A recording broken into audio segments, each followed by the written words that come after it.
That's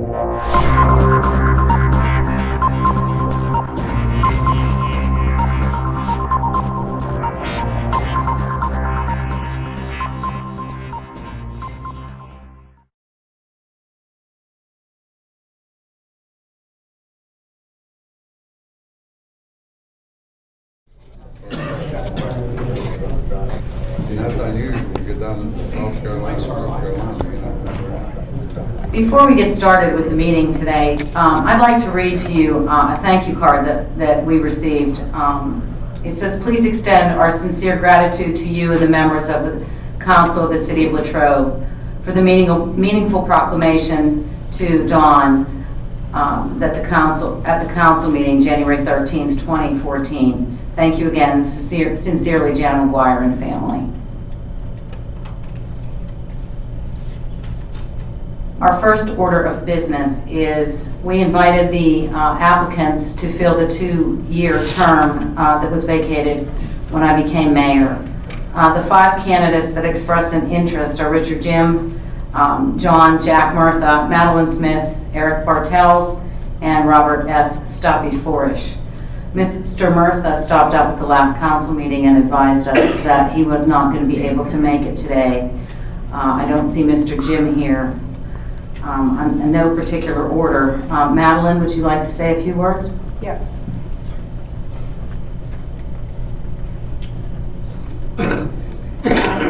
My name's Madeline Smith. I've worked for the city for 25 years and in the tax collector's office.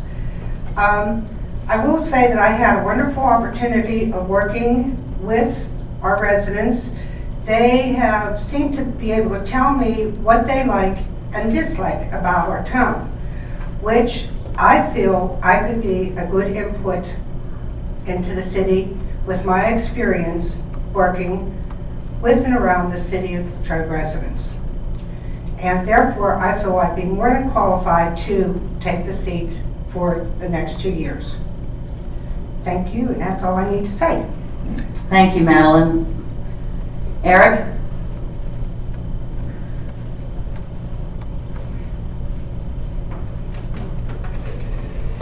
Hi, good evening. Thank you for having me here. Appreciate the opportunity and your consideration for the council seat. My name is Eric Bartels. I currently teach high school U.S. history for the Norwood School District, and I suppose I'm probably the least known of the candidates. I'm not originally from Latrobe, as maybe many of you know. Grew up in the state of Indiana, and after attending what I have to jokingly refer to around here as the real Indiana University, I did an internship out in Washington, D.C., where I fell in love with the area, moved out there upon graduation, took a teaching job out there, which is where I met a wonderful, talented woman named Melissa, who agreed to marry me, and she is from Latrobe, and that's how I ended up here. Once our firstborn came along, she decided she wanted to be a stay-at-home, and that's how we ended up back in this area. We lived in Hempfield for a couple of years, and we've lived here in Latrobe for the last 6. That's how I ended up here. A little over a month ago, a friend of mine notified me that the position was available, encouraged me to think about applying for it, and after prayerfully considering it, I came to the realization that service is where my heart has been. It's, the reason why I took the teaching jobs that I've taken. I have a heart to serve. I try to serve this community as I can, and I felt like, I'm always the first one to say people need to be getting involved. More people need to volunteer their time and their services to their community, to their neighbors, and so on. So I thought maybe I should do the same, and that's what brought me to apply for the position. I don't have any years or experience in this kind of public service, but having taught history for so long, I do recognize that these kinds of positions, these council positions are public servant positions. Politician is the right word to use. We use the word public servant. When it comes to qualifications, I do have leadership experience, in my community, in my school, and in my church, but I think just the qualification that anyone would have for a position like this is a willingness to serve.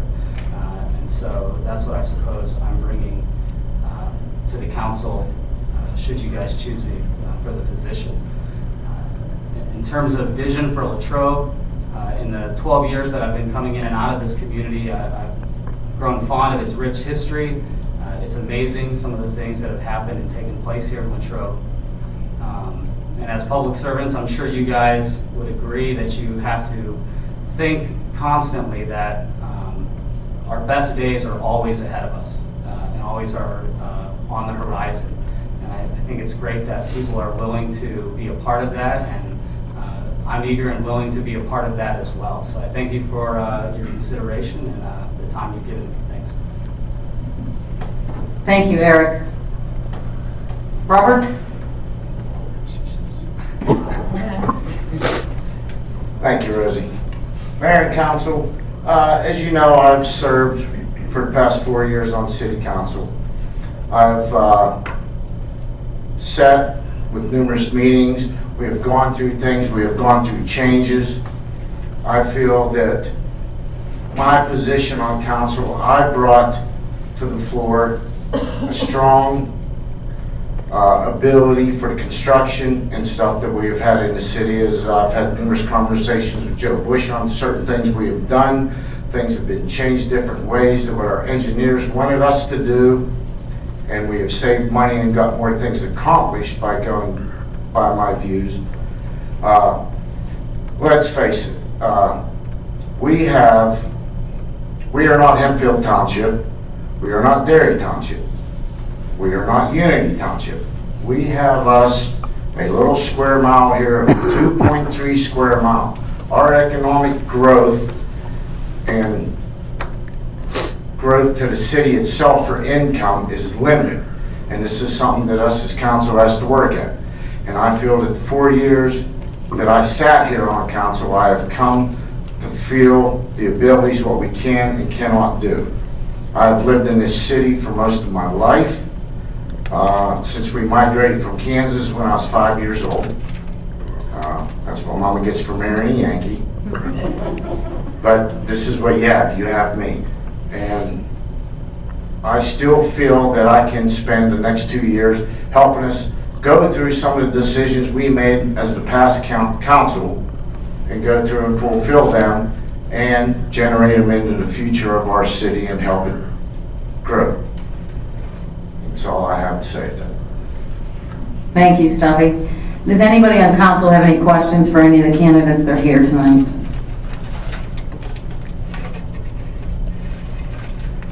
Thank you very much. We will vote at the February meeting.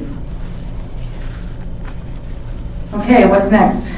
I've invited Madam Mayor, Bill and Elaine from Commercial Bank and Trust, Pennsylvania, to give us a brief update. If you recall, about the police pension, if you recall last year, Council made a decision or two tweaking our investment portfolio, moving from fixed low earning or low yielding assets to the market, if you will. And I just wanted them to get us updated since that change was made. And this is another step towards the goal of getting an investment committee, it could be the fiscal and finance committee, to help us with investment management going into the future. So they provided for you a packet, and I'll let Bill and Elaine tell us more. Elaine? Okay, I provided you with a packet, and the very first page of the packet is a summary that starts with like a background. I thought I'd just give you a little bit of background information and then roll into the return information. Prior to 2011, the previous city manager and our investment officer had the police retirement portfolio positioned very conservatively, and this can be easily understood, especially after a series of market downturns, late 1990s, and then the volatility in the early 2000 and then 2008, 2009 period. We reviewed the file in 2011, and after that review realized we needed to have more allocation towards equities and slowly began adding some equity exposure. If you look down at the chart, you can see on January 1st, 2011, the portfolio had less than 20% in the stock market and about 82% in fixed income CDs and fixed income mutual funds. And then by 2012, January of 2012, we were up to 44% in stocks, 56% in fixed income. So it's a conservative, balanced portfolio. We met with Alex a few times over the past years and council, and it was formally determined in March of 2013 that the investment objective would definitely be balanced between equities and fixed income, but also weighting it more towards equities at this time. And you can see January 1st of 2013, we're still at the low 40%. By July, we're up to 50% in stocks, and now by December, we're up to almost 60%. A lot of that, or some of that actually has been the growth in the stock market, has not necessarily been me adding to the portfolio, adding to stocks. But that is the limit right now that we would want the allocation at, about 58%. If it gets closer to 60, we would actually sell off some securities, take profits, and add to the other side of the equation, the fixed income. If you look at the returns below that, you can see the 1-year return has been 12%, 2-year 10%, 3-year 8%, and since April of '97, it's been an average of about 5.43. With a balanced portfolio, when you have about between 40 and 60% in stocks and 40 to 60% in bonds, you're going to get somewhere between 4 and 6% as your average long-term performance. And that's what you're really looking for. You're looking for at least 4, if not better than that. And that's why we have this weighted a little more heavily towards stocks. Over the long term, you'll have a better long-term return. Also in the packet, there's a couple other sheets, but that's really just information that backs up the information that I have on this front sheet. I don't know if you have any questions.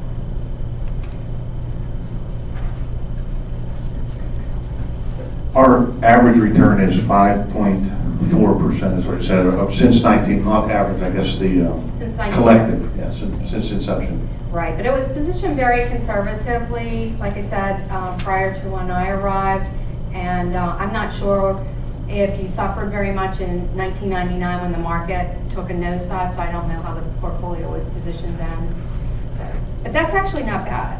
So when you represent the first year return of 12%, is that first year considered 2011 or not? No, that's considered 2013. 2013. Which makes sense. You only had about 50% in, a little over 50% in the market. The market had about a 20 or almost 30% return. With the change in the strategy, do you anticipate, what kind of investment returns do you anticipate long-term with this kind of a balance compared to the conservative? Still at the 6% range, or? I still do, because you're going to have years where the market is not going to do as well. But if you were positioned as if you were back in January of 2011, your return would be more like maybe a 2 to 4% average long-term return. So you're saying that the changes that we made in 2011 significantly impacted us to get to the 5.43? Yes, absolutely. Yes. And that's not only on the short run, but also in the long run. As you know, we have 2 pensions. Both of those pensions are audited by the Auditor General, as well as actuaries look at them to look at our investment portfolios and to determine future growth, particularly the municipal minimum obligation. Each year, by October 1, I need to make a presentation to you about what that MMO is. We have not made a contribution to the non-uniform pension for years, and I don't know how far back that goes, but each year we've had to make a contribution to this particular pension fund, which is the Uniform Police Pension Fund. And that's been increasing. The problem is the state aid to help cover that has been decreasing. As recently as 6 years ago, the state covered about 90% of the MMO that the city had to contribute to the police pension. And that's down to less than 50%. About 80% was covered about 6 years ago, about less than 50% now. Last year, we contributed about $300,000 out of the city budget to the police pension, and we got about $150 in state aid. And the direction that's heading is, again, separating, if you will, over time. This investment strategy will enable us to inform the actuaries to be a little bit, to raise it up closer to the 6%, which hopefully even in this year will reduce our MMO going forward. That was a question I was going to have for you. What was our previous MMO based on, a 4% return or in that 4 range, you know? Well, actually, Actually, I think it was higher. yeah, they had it at 7, and they kept on having to step it back because, again, they were working. If you think of the market as a marathon and not a sprint, it really is looking at a lot longer time horizons than most of us would. For example, someone in their 55 to 60 would invest differently than someone who's 25 to 30. And we think of the pension fund a little closer to that latter than the former, so that you're all right with a longer term horizon. But Mockenhop, who was doing our actuary, was looking more like at 7. And when they were seeing what we were doing, they were giving us warning signs saying that that you will not meet that and you need to do more and more. The long and short of it was, up until 2011, our most recent audit from the Auditor General, we were at about 66 or 68% funded. That's not a good place to be. We've got that up over 70, which in the state's rating system isn't in the distressed category, but it's really close. If you're lower than 70, you're getting more or less to a stressed pension. And again, if you followed the Pittsburgh discussion or the state employees discussion, how funded your pension is matters. Obviously you want to be 100% above. And PMRS, which is a non-uniform pension system we're in, we are at 100 and above. This one, again, we're about 72, 73 right now funded for the police pension.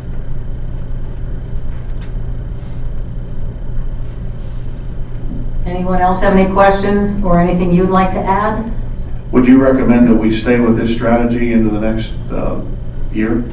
Yes, I would. I mean, it's very similar to what the state does with their funds. They are at least 60, if not more, % in equities.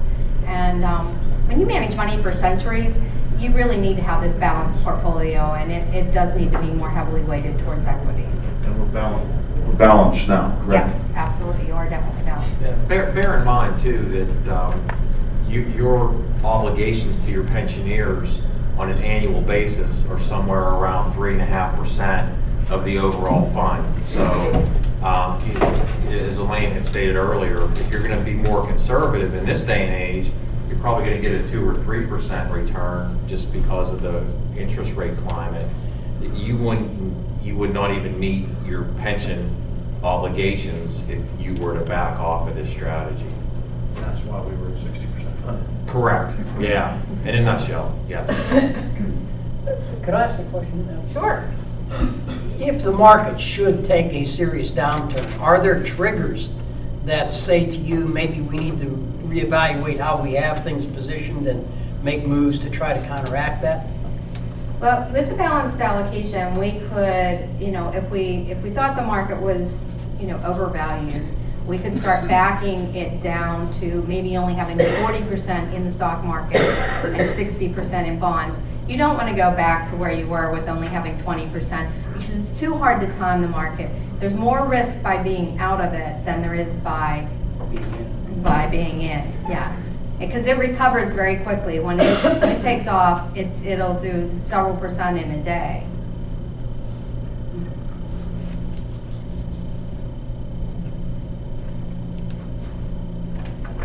Thank you, Bill. Thank you, Elaine. Thank you very much. Very well.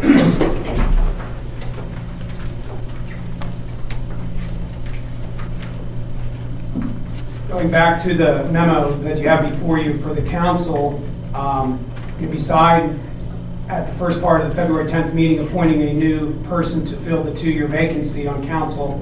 There will be a salary ordinance. Mr. Solicitor, I don't know if you have something to say about that. We do it every year, no required by the charter.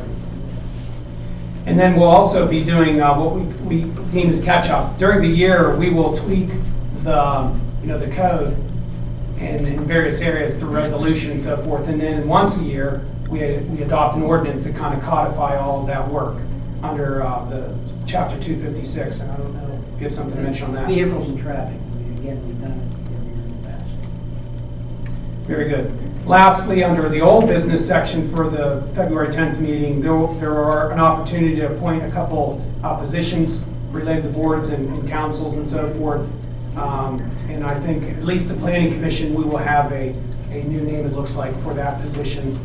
And stay tuned for that. Any questions about those areas? Lastly, for my part of the meeting, is simply the manager's report. Again, there's notes related to the 2013 budget and how it finished out positively for the city. There's the steps related to filling the vacancy that we already have discussed this evening on council. Again, I just want to note there's been significant time spent on personnel matters, which I welcome city council members to discuss with me at their leisure. But there's a number of other items on there that I think you might find important. And please, when you get a chance, feel free to send me an email or give me a phone call. But I would like just a couple things. Joe and I talked about recycling and I think how it's going, which seems from my perspective to be pretty well. But Joe, I know we're getting a lot of comments and questions about salt, road usage and so forth. And before I turn it over to Joe, since at least last Tuesday, our Public Works has put in a lot of hours. I know some of you can appreciate that. And when you run equipment as often as we have, what happens? Well, when it's 1995 trucks and year 98 trucks and 2000 trucks, they break.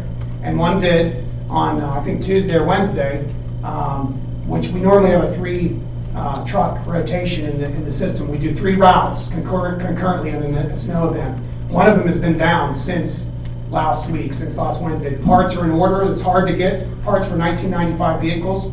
When they get here, which they may come tomorrow, they'll be installed in about 3 hours. We have mechanics. We don't have to wait in line to get things done. But on Saturday morning, Sunday morning, we had one of the spreader systems have a break. And again, the blessing for the city was that we have mechanics on staff to do things. Now, for those poor guys, they had just got done with the shift. So they spent about 15 hours on Sunday doing their shift and then spending the rest of the day on Sunday getting truck number 2 back online. So a good part of yesterday, we had 1 truck. Our staff has worked, for the most part, around the clock since last week, including Joe, who is a salaried employee, has worked constantly over the last few weeks, or last week or so, dealing with extreme weather conditions, both temperature and lots of snow and ice and events as you guys have all experienced. And I drive around quite a bit in parts of central Westmoreland County, and we're just, no worse off or no better. I mean, we're all in the same boat. We do have salt supplies, and we're okay there. We're waiting for more for deliveries, but we're being very frugal. And I just give Joe a lot of credit, and specifically to the guys, because they have kept at it. We're down a man in the whole crew, so we're down to really about 7 men that you rotate within the system. And they're doing, I think, extremely well, considering they only have 2 vehicles, and really, for part of the week, only had 1 vehicle operating. Joe?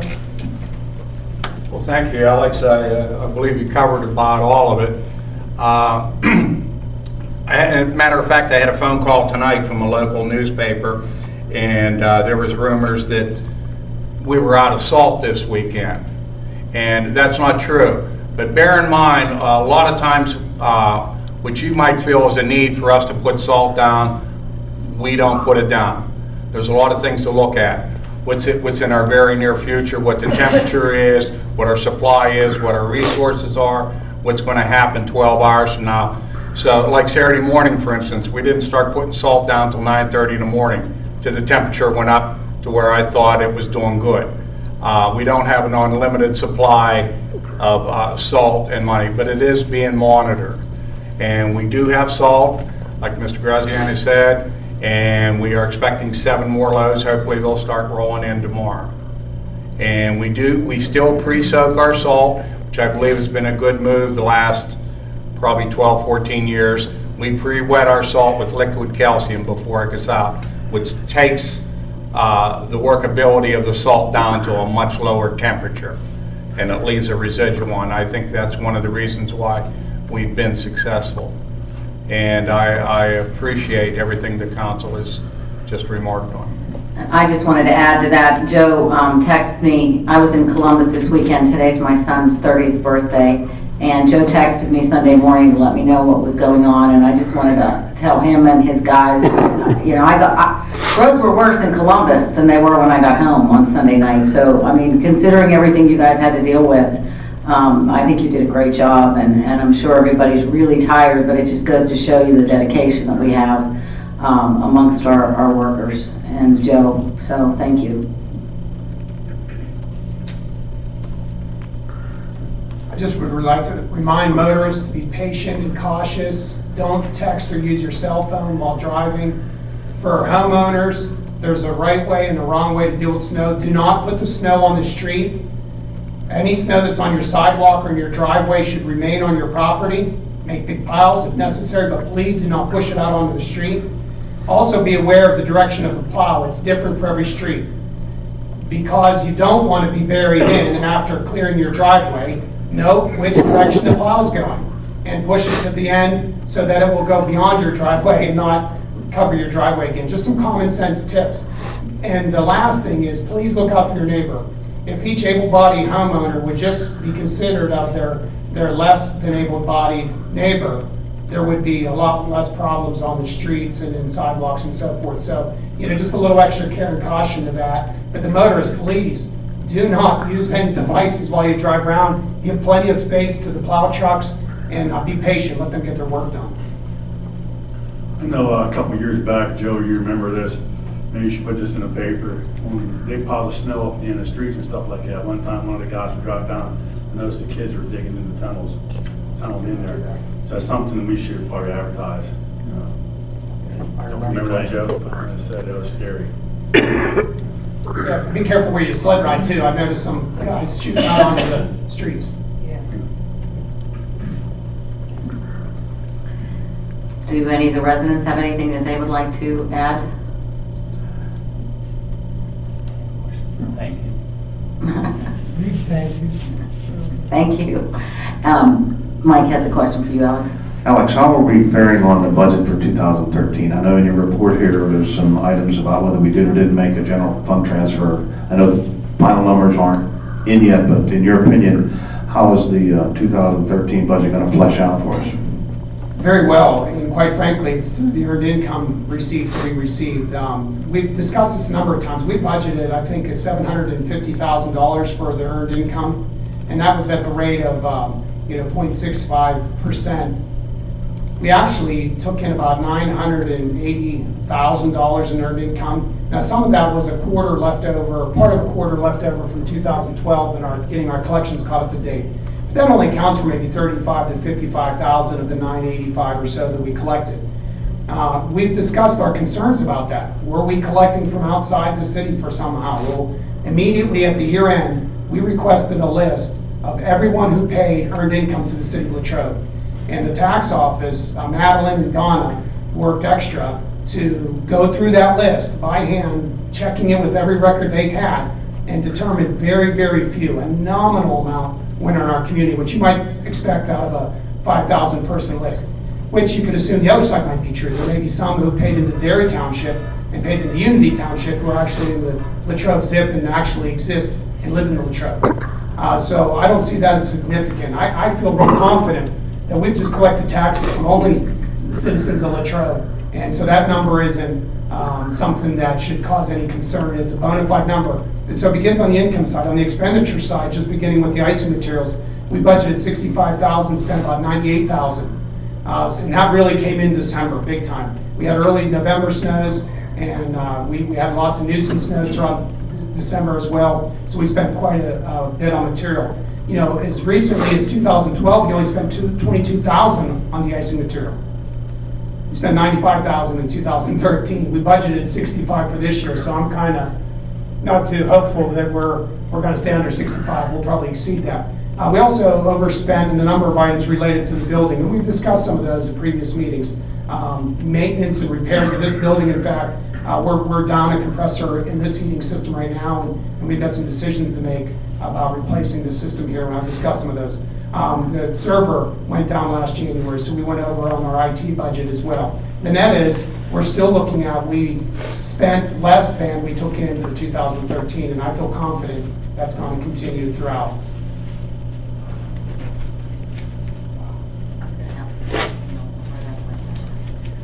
Anybody on council have any questions or any issues they'd like to bring up? Yeah, Alex, are we looking into the lighting down here at the fire station, down number 2 right here? I noticed there's a lot of lights on down there. Inside the bay? Yes. Now, I know we did some replacement work in there. You and I have discussed, and it's something we've not picked back up, which is going to more what you might expect to see in an industrial setting or a larger bay setting. I mean, quite frankly, if you go down there now, you're going to see these kinds of lights installed in a garage, and the ceiling is 30-some feet high, so it's really not adequate, and we should think about, looking at another lighting fixture before we spend more money replacing older valves. But I know, Joe, the guys had done some work. In June, it was pretty dark in there. I think the guys that went outside to get light in the evening, that's how dark it was inside the base. So I know that's been addressed, but going long term, we probably should look at getting some more shop style lighting. I know we have the public comes in there a lot to use the bathrooms and stuff from the walking path and stuff like that. It's just pretty dark in there. Yes. Okay. I know what my question was. What did we budget for EIT for 2014? Do you recall off the top of your head? Yeah, what we did was we went with a conservative figure of $850,000 at the rate that was the year before. And again, I said we would look, if things held true, we would do about $930 in that amount. That doesn't include what the tax increase will have. And again, I want to be really clear on this because, to the public, that sounds pretty like, wow, what's going on here? What's going on here is when I talk about salt trucks being 1995 and I talk about other kinds of equipment, like in this building, it's 30 years old, and we're looking at a $98,000 HVAC upgrade to replace this system. We will get more through that earned income tax increase, but quite frankly, it's right-sizing the budget to what we've been doing. The councils have been, for better or for worse, pretty cautious spending money, but you can't do that forever. There's got to come a time where your equipment is down more than it's not. I'm not happy that since last Tuesday, we've operated with only 2 pieces of equipment when we should be running 3.